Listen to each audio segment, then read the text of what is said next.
तो हमसे क्वेश्चन पूछा जाता है कि आप ईटी ट्यूब को कहाँ सिक्योर करोगे। तो जब सिक्योरिंग की बात आती है इंडोट्रैकियल ट्यूब की, ईटी ट्यूब की, तो अडल्ट पेशेंट में आप क्या करोगे, पहले तो प्रॉपर फिक्सेशन करोगे, ठीक है। Essential not only to keep the airway secure but also to prevent pressure injuries. तो बेसिकली आप पहले तो क्या करोगे, सिक्योर करोगे, ईटी ट्यूब को फिक्स कर दिया, लेकिन अब उसको फिक्स कहाँ करना है कि प्रेशर इंजरी से बचाया जा सके, ठीक है।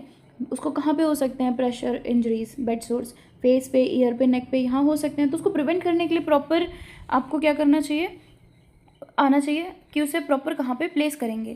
तो देखो, ET tube should be tied और secured from one cheek across the face, passing over the ears, not compressing them directly, ठीक है, टू द अदर चीक। तो basically cheek to cheek over the ears, ये इसका right answer होगा। तो आपको ET tube कहाँ प्लेस करनी है, cheek to cheek over the years.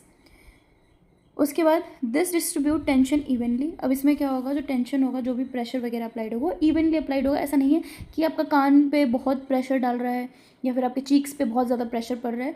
हर जगह टेंशन के आपको देखने को मिलेगा, बराबर देखने को मिलेगा।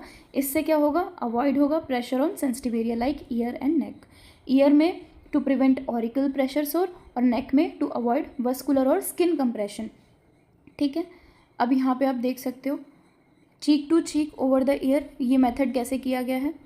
This method minimize pressure injuries, provide secure fixation and aligns with evidence based practice. तो जो पेशेंट है, पेशेंट का टाइप कैसे है, वो अडल्ट मेल है यानी 18 साल से बड़ा है उसकी कैटेगरी। तो आप ईटी ट्यूब का साइज़ कैसे क्या दोगे, 8 से 8.5 कफ्ड।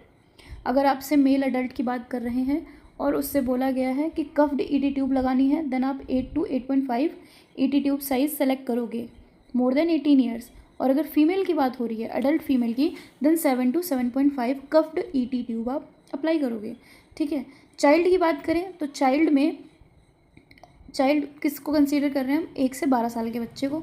तो 1 से 12 साल के बच्चे में आप फॉर्मूला अप्लाई करोगे, एज अपॉन 4 + 4। ये किस ईटी ट्यूब की बात हो रही है, अनकफ्ड ईटी ट्यूब की।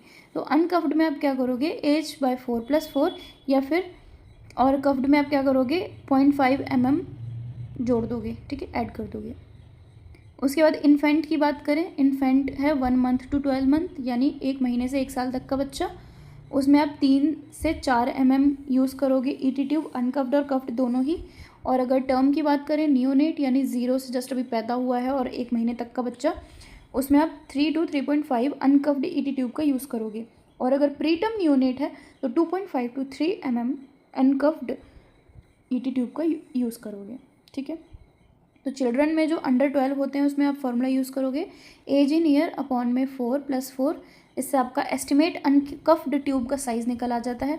और अगर आप सब्सट्रैक्ट कर दोगे 0.5 mm से, तो आपका कफ्ड ट्यूब का साइज़ आ जाएगा, ठीक है। अगर मान लो बच्चे में कफ्ड ट्यूब ईटी ट्यूब का साइज़ कितना आ रहा है, 6 आ रहा है फॉर एग्जांपल अनकफ्ड का, तो अगर आपको कफ्ड निकालना है तो 0.5 माइनस कर दोगे तो 5.5 mm कफ्ड ट्यूब का साइज़ आ जाएगा।